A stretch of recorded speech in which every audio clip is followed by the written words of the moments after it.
Kahapon binuksan na namin ang aming order na Starlink.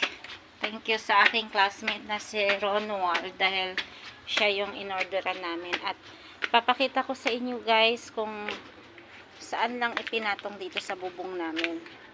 Diba? Kahit napakadali lang niyang i-install. Siya. Naghahanap siya ng signal. Makikita mo naman siya doon sa cellphone mo pag ganyan lang siya kababa. Ito ang kanyang router. Tinry na namin lahat dito sa Kuyo. Bumili kami ng ganito. Yan yung signal booster. Tapos meron din kaming smart na broadband pero hindi pa rin siya umubra, kaya ang last na lang naming choice ito si Starlink na lang at effective naman siya, mabilis.